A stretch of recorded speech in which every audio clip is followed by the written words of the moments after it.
Hello, this is Lazarus at telecomTech, where telecom and networking technologies are simply explained. Today we'll be simply explaining collision domains. A series of videos about layer 2 switching would not be complete without an explanation of collision domains. To understand this concept fully, let's take a look at an older network device called a hub. Now, hubs do not exist anymore in any production network, and if they do, they shouldn't be there. They should be replaced with a switch. The only reason we're talking about them here is to understand, not actually to deploy them. Hubs are devices that look identical to switches, but function very differently. They are dumb devices which simply take a frame that enters one port and send it out of every other port. There are no MAC address tables, no MAC filtering, nothing. It can be thought of as a simple repeater that repeats the frame out of every port. This operation relies on the network hosts to sort through all of the frames they receive, discarding the ones that don't belong to them, while processing those that do, based on the destination MAC address in the frame header. Now, you can very quickly understand that this has some inherent problems, especially for larger networks. Specifically, if two devices attempt to communicate simultaneously, the resulting signals will be a bunch of undecipherable noise. Such a situation is actually called a collision. When hosts send a frame on the wire, it's transmitted as an electromagnetic waveform with varying voltage. A frame looks something like this on the wire itself. If both of these frames are sent simultaneously, a collision will occur. When it does, the electromagnetic signals that are sent on the copper wires by multiple hosts are actually added together. So you have an electromagnetic waveform that is the addition of the original waveforms that represent the sent frames on the wire. And it'll look something like this. Now, just to note, this waveform here is not actually mathematically accurate, but it gets the message across. This waveform spreads out on all devices connected to the hub, and all devices detect a collision. How? Well, the voltage on the wire due to the addition of the signals is higher than the standard voltage used on Ethernet cables, which is typically on the order of 1 to 2.5 volts. If a host detects a waveform with a maximum of 5 volts, for example, it will immediately know that a collision has taken place. Indeed, all hosts connected to the hub will detect such a collision, even if they were not part of instigating it. When that happens, all hosts on the segment will use what is known as CSMA CD, or Carrier Sense Multiple Access Collision Detection. This is a mechanism that is inherent to all Ethernet devices that use a copper medium, that is, the traditional Ethernet cable we have all come to know and love. CSMA CD is a set of rules that governs how devices share a common network medium, such as the one that's created when using a network hub, to avoid and handle these collisions. Now, in simple terms, what are these rules of the CSMA CD process? Let's take a look at the name itself. Carrier Sense essentially tells us that a device listens to the network first to check if someone else is transmitting.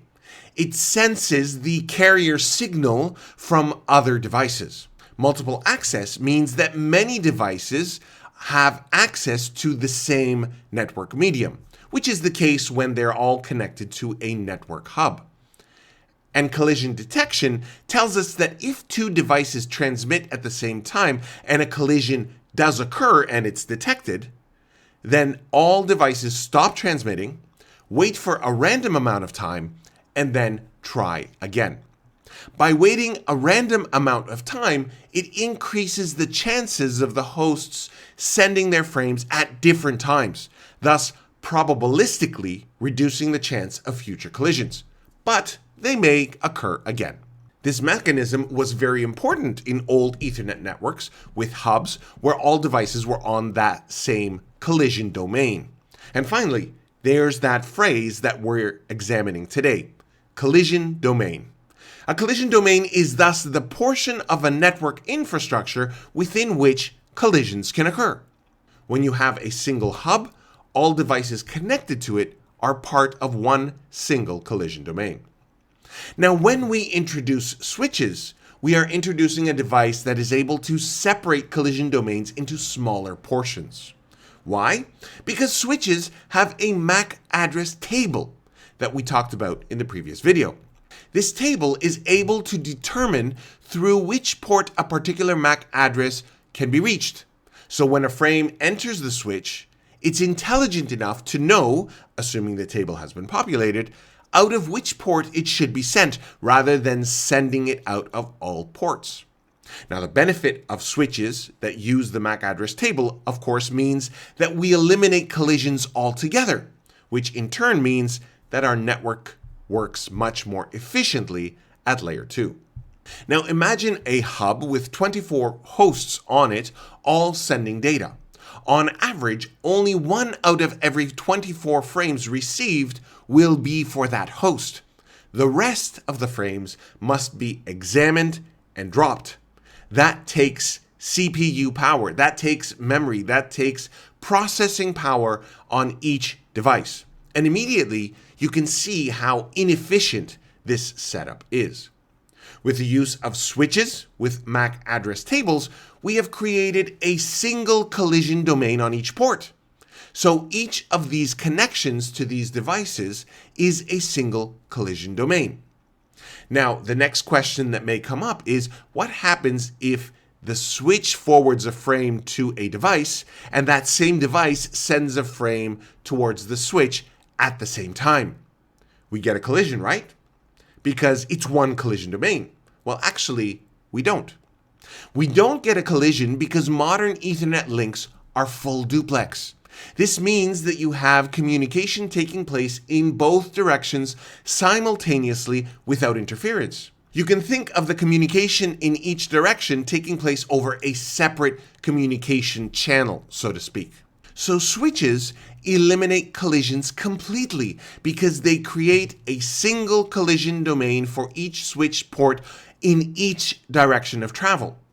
So if you only have one sending device per collision domain, you can't have any collisions. So CSMA CD is a mechanism that's no longer needed in modern Ethernet networks. Now, there is a situation in which you could get collisions. If you configure a switch port to function in half duplex mode, then you can create a situation where collisions will take place. Modern network devices still support CSMA CD, so in such a case, you would see it actually functioning. However, for the vast majority of use cases, full duplex is a must, eliminating the possibility of collisions. Now, another situation in which you would see collisions is if there is a problem with the cable itself. If it's damaged or has a bad termination, it may result in anomalous electrical waveforms on the wire that may be interpreted as collisions, and thus a problem on the wire. Now, it's important to note here that we're talking about collisions in the context of copper cabling. The concept of collisions is not something that we see in fiber optic cables. It's specific to the copper medium used by Ethernet cables, or what are more properly known as unshielded twisted pair, or UTP cables. What do collisions look like? Well, you would see some indication in the show interface command on a Cisco switch. Indicators that may be indicative of collisions include late collisions, runts, CRC errors, input errors, and an increasing collisions counter. Here is an example of the output of this command where you can see some of these indicators being non-zero values. Now, although this series is not about wireless, one may ask, are there collisions on a wireless network as well? Wi-Fi has MAC addresses similar to Ethernet as well. What happens if 2 or more wireless clients transmit simultaneously?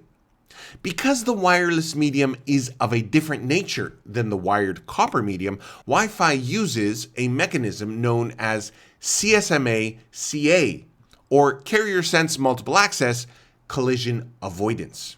because collisions cannot be detected like they can on copper cable, because electromagnetic waveforms on the wireless medium are not added together like they are on copper wire.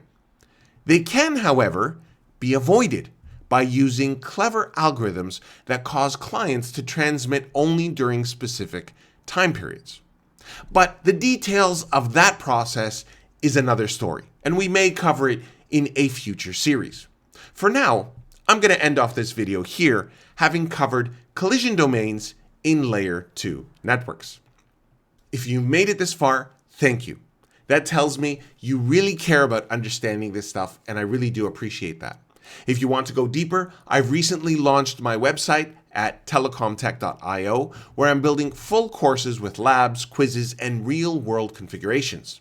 There aren't many courses there yet, but many more are on the way. So check it out, subscribe to the newsletter, and you'll get early access and better deals on future releases. I'm Lazarus at telecomTech. I hope this has been helpful for you, and I'd like to thank you for watching.